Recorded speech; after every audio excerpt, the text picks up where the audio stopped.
Exactly 1 year ago today, I landed here with 2 suitcases, a modest pension, and a spreadsheet full of hopeful projections I genuinely wasn't certain would hold up once real life got involved. I want to show you today, honestly, what an entire year of actual bank statements says, compared to what I originally projected.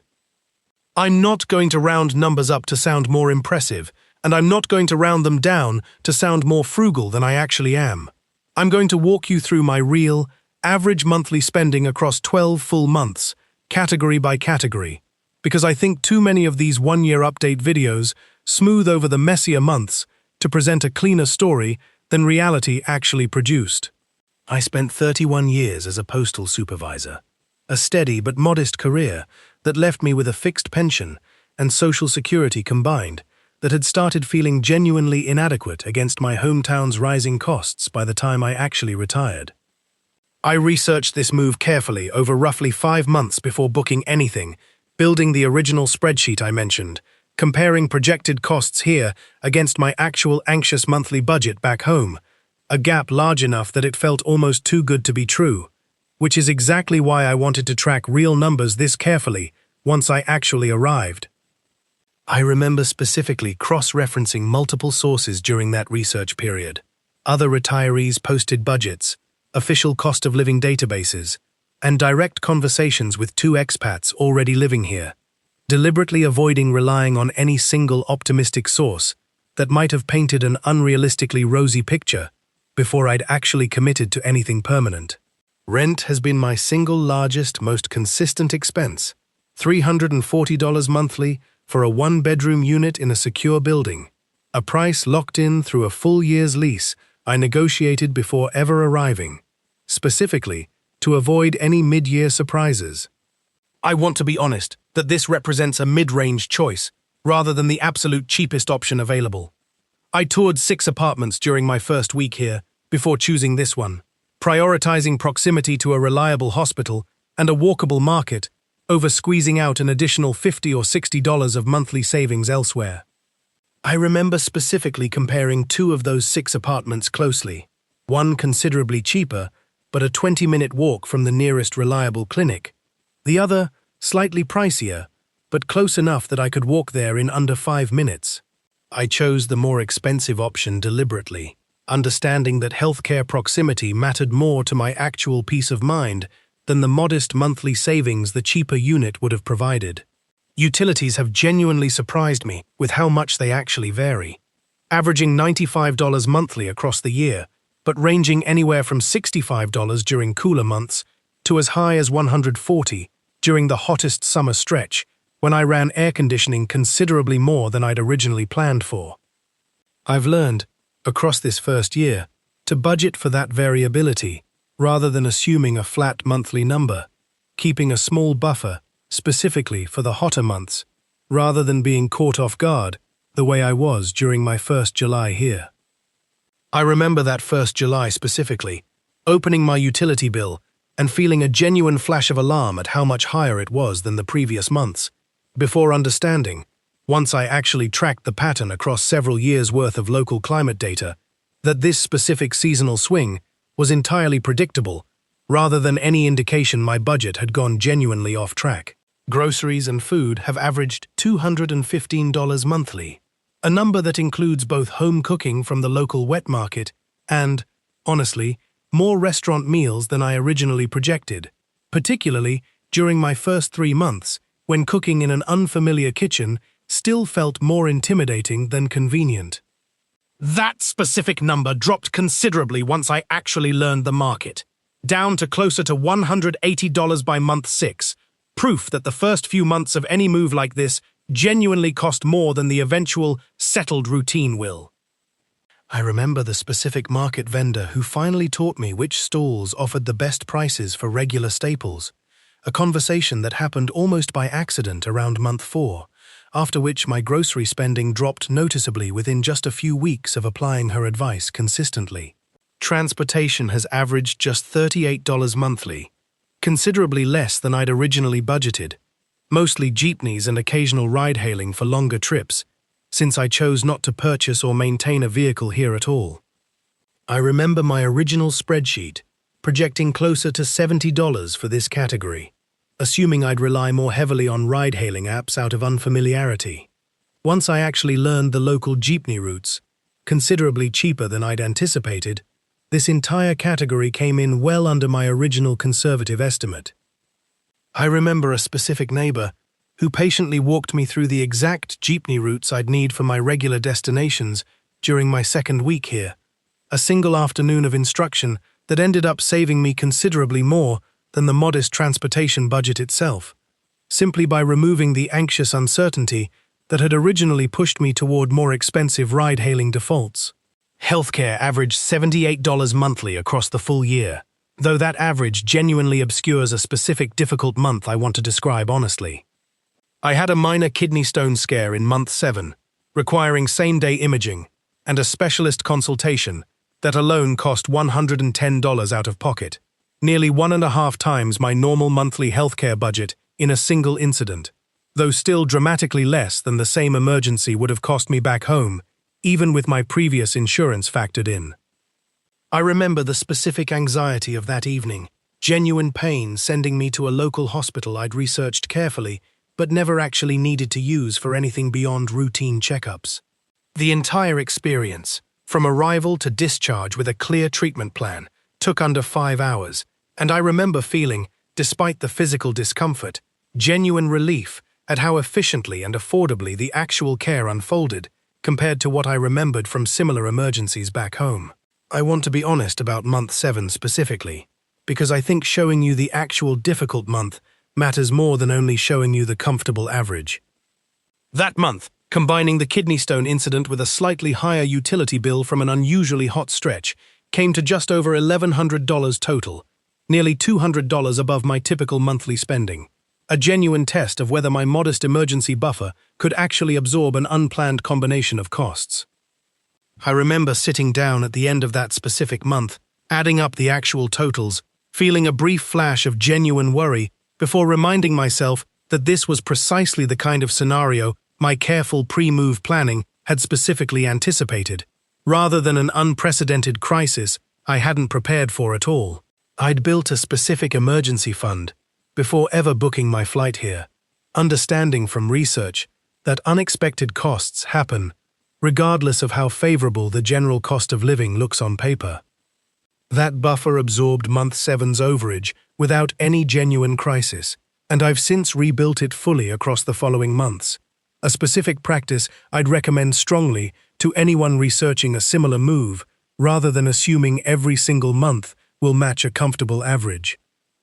I remember specifically transferring the needed amount from that dedicated emergency account, a process that took less than 10 minutes and produced considerably less stress than I'd have expected, precisely because the buffer had been built deliberately for exactly this kind of situation, rather than left to chance. Phone and internet combined have averaged $42 monthly, remarkably stable across the entire year, with almost no variation, one of the few genuinely predictable line items in my entire budget. I've also added a modest gym membership around month 4, $18 monthly, and a laundry service since my building lacks in-unit machines, another $15 monthly, small additions that weren't in my original spreadsheet, but that I've genuinely valued enough to maintain consistently. I remember debating the gym membership specifically, uncertain whether it represented a genuine necessity or simply a comfortable extra I could postpone indefinitely. I decided to try it for 1 month as a trial, and the specific improvement I noticed in both my mood and physical mobility convinced me it was worth the modest recurring cost, a small but genuine quality of life investment I don't regret maintaining. Discretionary spending, coffee, occasional dinners out, small purchases, has averaged $110 monthly, a category I want to be honest represents genuine quality of life rather than pure survival budgeting. I remember being determined, during my original research, to keep this category minimal, but I've come to believe, across an actual year of living here, that some genuine discretionary comfort matters considerably for actually enjoying this life, rather than simply enduring it as cheaply as mathematically possible. I remember a specific conversation with another retiree here, several months into my own adjustment, who told me plainly that the difference between merely surviving on a tight budget and genuinely thriving often comes down to exactly this category: the modest, deliberate comfort spending that a purely survival-focused spreadsheet might be tempted to eliminate entirely. I've kept that advice in mind ever since, understanding it as genuine wisdom rather than simple financial indulgence. Adding every category together across this full year: rent, utilities, groceries, transportation, healthcare, phone and internet, gym and laundry, and discretionary spending, my actual average monthly total comes to $938. That figure sits comfortably below my Social Security and pension combined, leaving genuine monthly surplus even after accounting for that one difficult month 7. Proof, I think, that the original financial case for this move has genuinely held up under a full year of real scrutiny, rather than just optimistic projection. I remember calculating that specific surplus carefully, roughly $200 remaining most months after every category was accounted for. Money that's gone partly toward rebuilding my emergency fund and partly toward a modest travel fund I've started for eventually exploring more of this country beyond just my immediate local area. I want to compare this actual figure against my original pre-move projection, because I think the specific gap matters for anyone building their own spreadsheet right now. My original projection estimated $860 monthly, meaning my actual spending came in roughly 9% higher than projected. A gap I attribute mostly to that unplanned healthcare incident and the higher initial grocery spending during my first few unfamiliar months, both categories that genuinely improved as the year progressed. I want to emphasize that 9% gap specifically, because I think it represents a genuinely reasonable margin of error for careful pre-move planning, considerably smaller than the wild discrepancies I've heard described by others who built less rigorous original projections than mine. If I were rebuilding that original spreadsheet knowing what I know now, I'd specifically build in a slightly larger healthcare buffer, closer to $100 monthly average rather than my original $60 estimate, understanding that even affordable emergencies still meaningfully exceed routine monthly costs when they occur. I'd also budget more honestly for that first quarter adjustment period, understanding that months 1 through 3 will genuinely cost more than your eventual settled routine, rather than assuming your first month's spending accurately predicts your ongoing average. I remember specifically calculating the difference between my first quarter average and my final quarter average, a gap of nearly $140 monthly, considerably larger than I would have predicted before actually living through both periods directly. Anyone building their own projection should genuinely account for that adjustment curve rather than assuming a flat monthly cost from day one.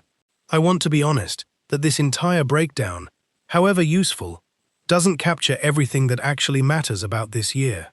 The $938 doesn't capture the specific friendships I've built at my regular coffee shop, or the market vendor who now sets aside the best produce for me before the morning crowd arrives.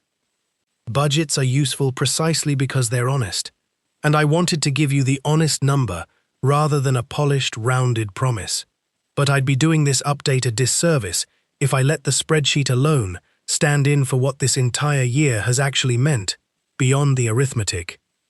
It doesn't capture the specific satisfaction of finally navigating an entire year without any genuine financial crisis, despite that one difficult month, or the quiet confidence that comes from watching careful planning actually hold up against a full 12 months of real, unpredictable life, rather than just comfortable theory. My daughter back home has been tracking these numbers alongside me throughout the year, genuinely skeptical at first, now, 12 months in, telling me she started building her own comparison spreadsheet for her eventual retirement, still nearly 2 decades away. She visited 3 months ago, watched me navigate my actual monthly routine directly, rather than simply hearing about it secondhand, and told me afterward that seeing the real numbers hold up in person did more to convince her than any of my earlier written updates had managed. I remember her specific reaction, watching me pay for a full week of groceries at the market, an amount that wouldn't have covered even 2 days back in her own expensive city, genuine surprise crossing her face despite having already seen my written breakdowns for months beforehand. She told me afterward that experiencing the actual purchasing power directly felt fundamentally different from simply reading the same numbers on a page. If you're currently building your own version of my original spreadsheet, here's what an actual full year taught me beyond the specific dollar figures. Build in genuine buffer for both the adjustment period and unexpected healthcare costs, rather than assuming your most optimistic month represents your realistic ongoing average. Track your actual spending monthly, rather than only reviewing it when problems arise, and expect your real numbers to land somewhat higher than your original projection, not because the fundamental math is wrong, but because real life always contains variables no spreadsheet fully anticipates. I'd also recommend, specifically, tracking your spending in the same currency and format you'll actually be living in day to day, rather than constantly converting back to your home currency mentally, a habit that took me nearly 2 months to fully adopt, but that considerably improved my genuine, intuitive sense of local value once I finally committed to thinking in local terms consistently. I'm building my Year 2 budget now, with considerably more confidence than that original spreadsheet, informed by 12 months of actual data rather than pure projection, targeting a slightly higher but more realistic average of $960 monthly, accounting honestly for the healthcare buffer I now understand I genuinely need. I don't expect Year 2 to be perfectly smooth either, understanding now that genuine financial planning here means building realistic flexibility rather than chasing an impossibly precise, unchanging number. I've also started, this second year, setting aside a small additional amount specifically for occasional trips back home, understanding that maintaining family connection carries its own real cost that a purely local living budget doesn't fully capture, but that matters enough to me that I want it genuinely planned for, rather than treated as an afterthought. 1 year in, $938 average monthly, comfortably below my fixed income, genuine emergency buffer intact, despite one difficult month, and a life here I'm considerably more confident in now than the hopeful spreadsheet that first got me on that plane. I look at that original spreadsheet sometimes still, comparing it against 12 months of actual bank statements, genuinely satisfied at how closely the fundamental math held up, despite every real-life variable it couldn't have possibly anticipated in advance. Drop your own current numbers in the comments, whatever stage of planning you're at, and I'll do my best to help you stress test them against what an actual year here really costs. I want to share a brief comparison with a fellow retiree I've become friends with here, someone who arrived roughly the same time I did, but chose a smaller, less centrally located apartment specifically to minimize his rent. His average monthly total across this same year came to just over $700, considerably lower than my own, though he's told me directly that the trade-off involves a 25-minute commute to the nearest reliable hospital and a market with noticeably less variety than mine. Neither of our approaches is objectively correct. His prioritizes maximum savings, mine prioritizes convenience and healthcare proximity, and I think that comparison illustrates well how much genuine choice exists within this broader cost of living conversation, rather than a single fixed number applying equally to everyone. I remember a specific conversation with him about 6 months in, both of us comparing our respective spreadsheets side by side, genuinely curious, rather than competitive, about whose approach was working better. He mentioned that his lower rent occasionally meant longer waits for repairs given his building's less responsive management. A small but real trade-off that doesn't show up on a simple spreadsheet comparison, but that matters considerably for actual daily quality of life. A year ago, stepping off that plane with 2 suitcases and a hopeful spreadsheet, I genuinely didn't know whether the numbers I'd projected would survive contact with actual, unpredictable daily life. They largely did, with honest adjustments I've walked you through today, rather than a falsely perfect story. I think that honest accounting, messy month included, matters more than a polished highlight reel, because it's the version that actually helps someone building their own plan right now, sitting where I once sat, hopeful but genuinely uncertain whether the math would hold. I remember that specific uncertainty vividly, sitting at my old kitchen table back home, running the same numbers over and over, hoping I hadn't missed some obvious flaw that would only reveal itself once actual, unpredictable life got fully involved. A year of real data later, I can tell you honestly, the fundamentals held, the adjustments were manageable, and the life this careful planning bought me has been genuinely worth every hour of that original research. If you're building your own numbers today, I hope this full, honest year gives you something more useful than another rounded average ever could. I'll see you in the next one.